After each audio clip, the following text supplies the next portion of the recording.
It was supposed to be a fun night for her, a night to let loose and celebrate. But I never imagined that it would be the night that would end everything. Let me take you back to when this all started. I'm Ryan, 30, and I met Charlotte when we were both 24 at a friend's birthday party. I remember it so clearly. I saw her across the room, laughing with her friends. She had this contagious smile, the kind that made you want to know everything about her. By the end of the night, we were outside on the patio, chatting about everything from music to travel dreams, and I was hooked. We started dating shortly after, and within a year, we were living together. Everything seemed perfect. Sure, Charlotte liked going out and partying more than I did, but it was never a big deal. I thought we balanced each other out, me, the grounded one, and her, the life of the party. When I proposed to her last year, I was sure I'd found my forever. She cried when I asked, and without hesitation, she said yes. We spent months planning our wedding, picking venues, tasting cakes, and bickering about the open bar. It felt like we were building our future together. But little did I know, everything was about to come crashing down. It all started with a package. I wasn't supposed to be home that day. My shift ended early, and I decided to surprise Charlotte by coming home and making dinner. But when I arrived, I saw a small gift bag by the door. It had a glittery tag that read, "To the wildest bride-to-be, you deserve every second of it. Love, Tasha." At first, I didn't think much of it. Tasha was Charlotte's best friend, always the center of attention, loud and dramatic. They were always together, like two peas in a pod. I didn't always love her, but I tolerated her for Charlotte's sake. Still, something about the note didn't sit right with me. So, I brought the bag inside and put it on the kitchen counter, staring at it for a few minutes. It was probably nothing, but I couldn't shake the feeling that something was off. I decided to open it. I told myself it wasn't snooping, just curiosity. Plus, the bag was right there in the open, addressed to Charlotte. It felt like an invitation. Inside, there were the usual bachelorette party things: cheap plastic tiara, a bride's last ride sash, and some glittery confetti. But then, at the bottom of the bag, I saw a pair of men's boxers. Used ones. Not freshly laundered. My stomach churned. I tried to rationalize it, maybe it was just a prank, some stupid joke. But then I saw it, a flash drive. I don't know what made me plug it into my laptop, but I did. I told myself I wasn't going to jump to conclusions. But what I saw changed everything. The video started off innocently enough. Charlotte and her friends were at a club, laughing, cheering. She was wearing the tiara and sash, looking beautiful as ever. But something felt off about her energy. She wasn't just having fun, she was on another level, completely letting go. The next clip was where things started to go downhill. Charlotte was on stage at what looked like a strip club, grinding on a male stripper. At first, I thought, okay, it's a bachelorette party. Not ideal, but not the end of the world. But then, things took a turn. Charlotte pulled the stripper off stage, giggling, and led him to a private room. My heart raced. I tried to convince myself that maybe it was just for show. Maybe she just went in there for a laugh and walked out. But deep down, I knew that wasn't the case.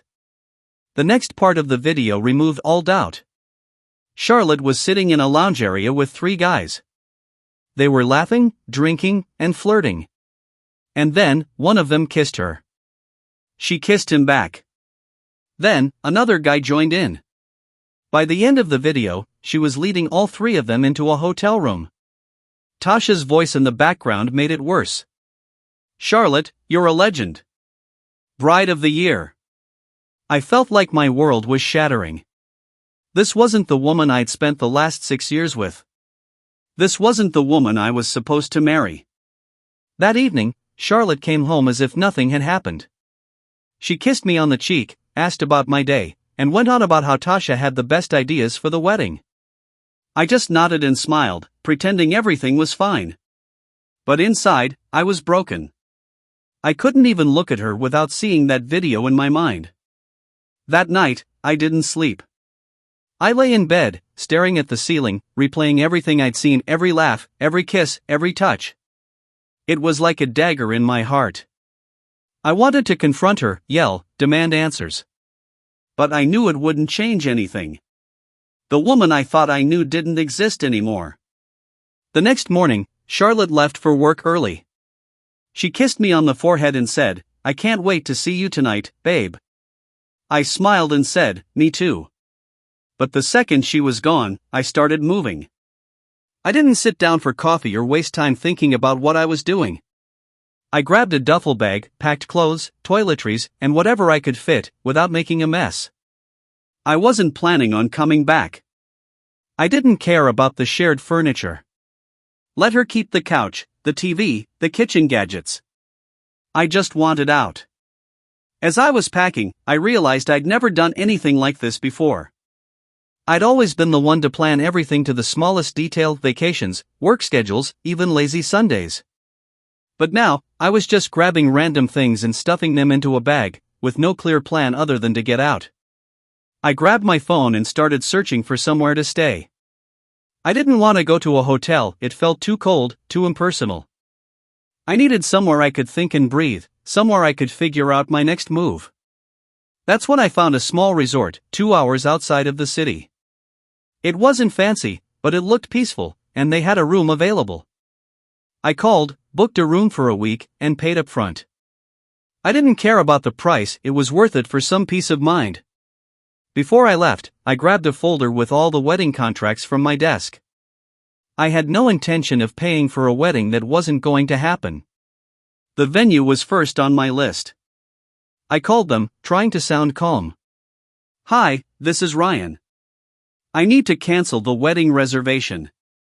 The woman on the other end sounded surprised. "Oh, I'm sorry to hear that. Can I ask why?" I wasn't about to get into the details with a stranger. "Change of plans. Life happens, you know," I said, trying to sound normal. She went on about cancellation fees and keeping 20% of the deposit, but I didn't care. "That's fine. Just cancel it." With that done, I grabbed my bags and left. I didn't even look back at the apartment. The drive to the resort felt surreal. It was like I was on autopilot, just following the GPS while my mind replayed everything I'd seen on that flash drive. Had Charlotte been hiding this side of herself all along? Or was this just the tip of the iceberg? I stopped at a petrol station halfway there. As I was paying, my phone started buzzing. I didn't even need to check to know it was Charlotte. I ignored it, but the buzzing didn't stop. Text after text, call after call. She must have realized I was gone by now. But I couldn't bring myself to read the messages. I wasn't ready for the excuses, the fake tears, "It wasn't what it looked like" speech. I just turned my phone to silent and kept driving. When I finally arrived at the resort, it was everything I needed. A king-size bed, a small kitchen, a fireplace, and a deck overlooking a lake. It felt like a world away from everything I'd left behind.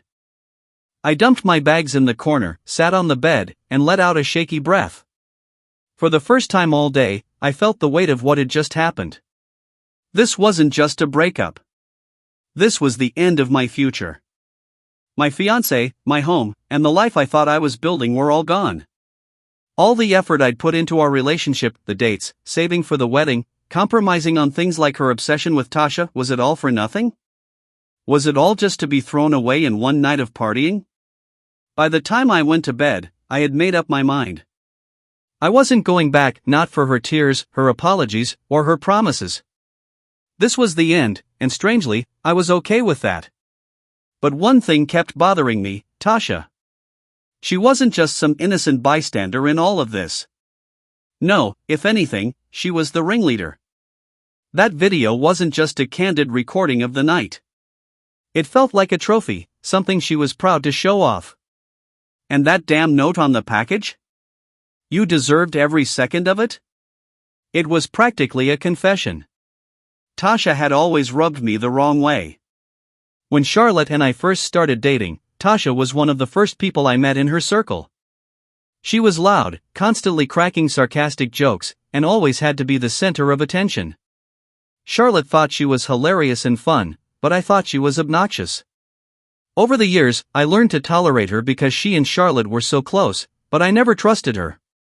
Looking back, there were so many red flags. Tasha would always pressure Charlotte to go out, even when we had plans. There were nights Charlotte came home drunk at 2 a.m. with Tasha giggling in the background, shouting, "Sorry for stealing your girl, Ryan." I used to laugh it off, but now, nothing about it seemed funny. At the resort, I decided I was going to confront Tasha, not Charlotte, not yet. I wanted answers from the person who'd encouraged this mess. I didn't want to call her directly, so I used a burner number app and texted her something vague but baiting, "Hey, it's Ryan. We need to talk about Charlotte. Meet me at the coffee shop on 7th tomorrow at noon." She replied within minutes, "WTF? Are you okay? Is Charlotte okay? What's this about?" I didn't reply. The next day, I drove back to the city and parked a few blocks from the coffee shop. I waited, watching as Tasha strutted in right on time. She was wearing her usual over-the-top outfit, bright pink blazer, heels that looked impossible to walk in, and sunglasses indoors. Classic Tasha. I walked in a few minutes later and sat across from her. She looked surprised to see me but quickly smiled. "Ryan, you scared me with that text. What's going on?" I didn't waste any time. "Cut the crap, Tasha. I know about the bachelorette party." Her smile froze. What do you mean?" I leaned forward, keeping my voice low. "I mean the flash drive, the videos, the package you left on the doorstep. I know everything." She stared at me for a moment, then laughed nervously. "Oh, come on, Ryan. It's just bachelorette party stuff. You're not seriously upset about that, are you?" "Upset?" I said, leaning back in my chair. "That's an understatement. What kind of best friend encourages someone to cheat on their fiancé and then sends them a highlight reel?" Her face turned red. "It wasn't like that," she said quickly. "It was just a fun night. No harm, no foul." I pulled my phone out of my pocket, opened the screenshots I'd saved, and slid it across the table.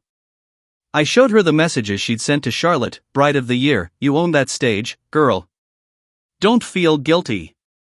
It's your last chance to be free." Her eyes widened, and she tried to push the phone back toward me. "Ryan, you're taking this way too seriously." "It's just tradition." "Tradition?"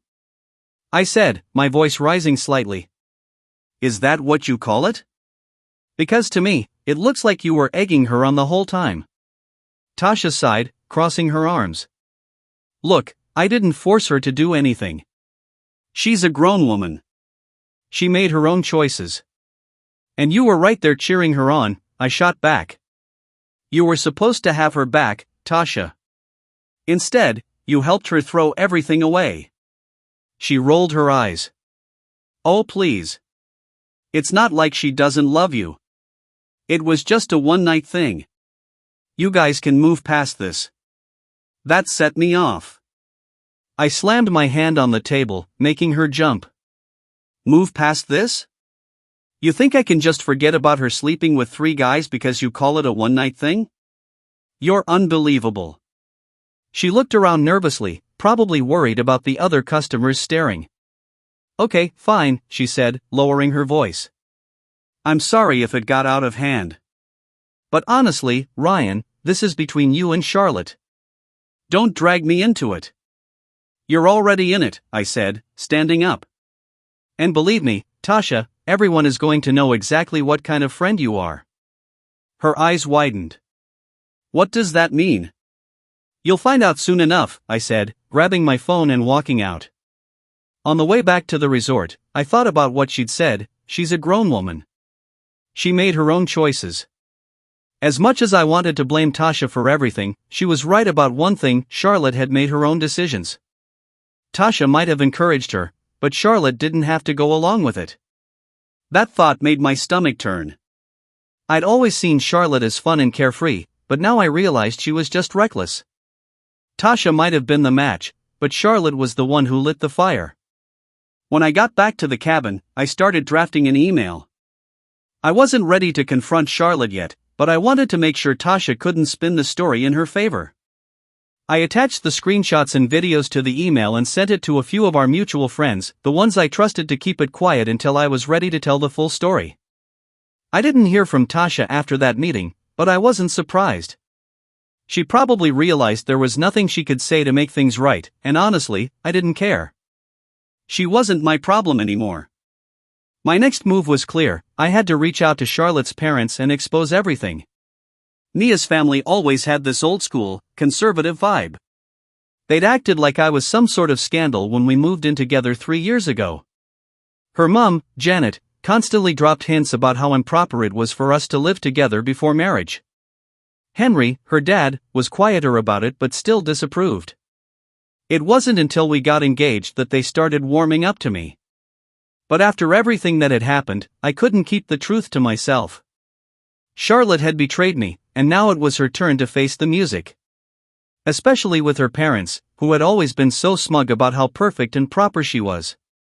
Charlotte's texts and calls hadn't stopped since my conversation with Tasha.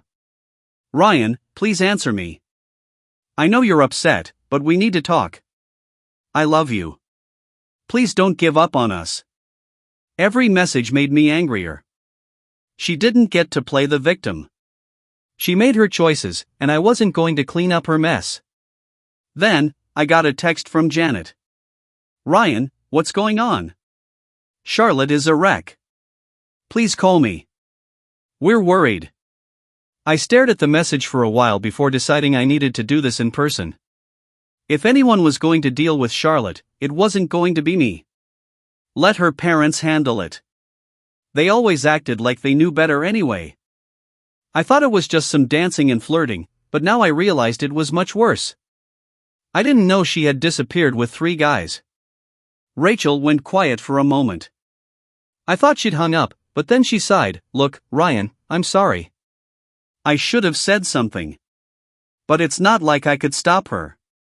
Mia kept saying how boring marrying you would be, and she wanted one last fun night. Tasha was the one hyping her up, and Mia, well, she was drunk and just going along with it." I almost laughed. Going along with it? That's your defense? She wasn't just going along with it, Rachel. She made those choices, sober or not. And you stood there, letting it happen. Rachel tried to backtrack. "I didn't think it was my place." "It was your place," I snapped. "You're her friend." A real friend would have stopped her. By the end of the call, she apologized again and swore she'd talk to Mia. I wasn't holding my breath. Next up was Tasha. I didn't have to do much here. By now, Mia's parents, Janet and Henry, were in full damage control mode. After I left their house, they must have really laid into Mia because the next day, Mia called me over 20 times. I didn't answer a single one. Then Tasha texted me. Her tone was anything but friendly. "Ryan, what the hell are you telling people? Mia is a mess, and now everyone's acting weird with me. You need to stop this." I couldn't help but smirk when I read that. Tasha was finally feeling the heat. I didn't even bother responding, let her squirm. But the real fun began when Rachel spilled the beans to the rest of their friend group. Rachel may have been complicit in Mia's behavior, but she wasn't about to go down with the ship. She started distancing herself from both Mia and Tasha, telling anyone who would listen that she didn't know the full extent of what happened and that she never would have supported it if she had. By the end of the week, the story was everywhere. Mia had gone from being the fun, carefree bride-to-be to the pariah of her own social circle. One of our mutual friends, Chloe, reached out to me. We weren't particularly close, but she'd always been polite when we hung out. Her message caught me off guard. "Hey, Ryan, I just wanted to say I'm sorry for everything you're going through. I had no idea Mia was capable of something like that. If there's anything you need, let me know." Meanwhile, Mia was still trying to get in touch with me. The texts had slowed down, but they hadn't stopped entirely. "Ryan, I know you're mad, but we need to talk. Please. I'll do anything to fix this. Just tell me what to do." It was almost pathetic. She wasn't apologizing because she felt bad about what she did, she was apologizing because her life was falling apart. Then, Tasha and Mia finally had their fallout. It started quietly, but quickly escalated into a full-blown argument. Tasha, fed up with being blamed for everything, told Mia, "Don't act like I made you do anything. You were all in.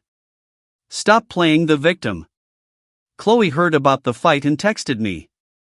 Tasha and Mia aren't speaking anymore. Tasha is telling everyone Mia used her as a scapegoat. It's a mess. I couldn't help but feel a bit of satisfaction.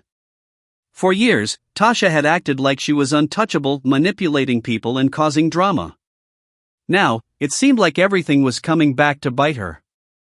The last I heard from Janet, Mia was completely falling apart and struggling to get her life together. At first, I thought it was just the usual emotional fallout, crying, begging, the usual. But as the days passed, I started hearing bits and pieces from mutual acquaintances about how bad things had really gotten for her. Apparently, Janet and Henry had reached their breaking point. After I exposed everything, Mia's response was simple: she blamed me. She said I'd overreacted, that I should have been more understanding, and that it wasn't fair to ruin her life over one mistake. That didn't sit well with Janet and Henry. They'd always cared about appearances, and airing their daughter's dirty laundry to their friends and extended family was their worst nightmare. When they realized Mia wasn't taking responsibility for anything, they kicked her out of the house. It wasn't just a threat, they packed up her stuff, left it on the porch, and told her not to come back until she figured out how to take accountability for her actions. Knowing Janet, she probably threw in something like, "You're an embarrassment to this family." Mia tried to stay with Tasha, but that didn't go well either. After their blowout fight, Tasha wasn't eager to let her crash on the couch. She made it clear she didn't want to be involved in the mess anymore, and letting Mia stay would only make things worse. Chloe told me Mia had reached out to a few other friends, but most had already distanced themselves. Rachel ignored her calls, and the others didn't want to risk being caught in the crossfire. By the end of the week, Mia was basically couch surfing, trying to find somewhere to stay. The financial fallout hit her even harder. Mia had always had a cushy office job at a company her dad had helped her get into. Henry had pulled some strings to get her in, and she'd been coasting ever since. But after her parents kicked her out, Henry made it clear he wasn't going to protect her anymore. From what I heard, Mia's manager wasn't thrilled with her work ethic either. She'd already been warned about showing up late and slacking off. When her personal drama started leaking into the workplace, thanks to whispers from mutual acquaintances, the company decided she wasn't worth the trouble. She was let go under the guise of downsizing. I'll admit, when Chloe told me about Mia losing her job, I felt a little vindicated. Not because I wanted her to suffer, but because it was another example of her actions catching up with her. For years, she'd coasted through life, relying on other people to clean up her messes. Now, she had no safety net. I heard through the grapevine that Mia tried to reach out to Janet and Henry again after losing her job. She showed up at their house, crying and begging to come back, saying she didn't have anywhere else to go. But they didn't cave. By this point, Mia was completely out of options. She didn't have a job, a place to stay, or any friends willing to help her. Her texts and calls grew more desperate. "Ryan, please talk to me. I have no one else. I'm sorry for everything. I lost my job, my home, everything. I know I messed up. Please, give me another chance. I'll do anything to fix this. Just tell me what you want." I didn't respond to any of them. I wasn't about to let her guilt me into giving her another chance. She made her choices, and now she was living with the consequences. One of our mutual friends, Eric, gave me an update about a week later.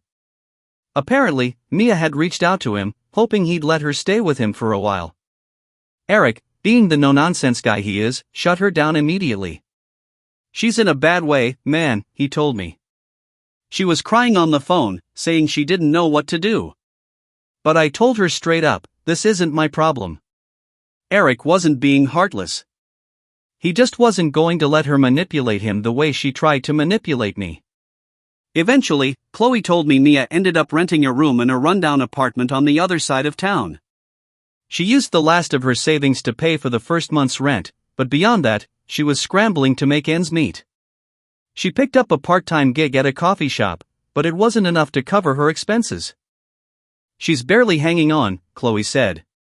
"I don't think she's ever been this low." The part that surprised me the most was how quickly everyone turned their backs on her. For years, Mia had been the center of her friend group, the one who always planned the parties and brought everyone together. But now that she was in trouble, no one wanted to help her. Tasha washed her hands of Mia completely, saying, "She's not my responsibility anymore." Rachel cut ties completely, saying she couldn't deal with the drama. Even Chloe, who had tried to stay neutral, eventually stopped talking to her. Mia had burned every bridge she had, and now, she was stuck trying to rebuild her life from scratch.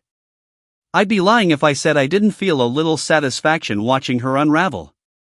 Not because I wanted her to suffer, but because it proved a point. Actions have consequences. Mia had spent years relying on other people to bail her out, but now she was finally facing the reality of her choices. As for me, I was moving on. Every day felt like a step closer to leaving all the drama behind.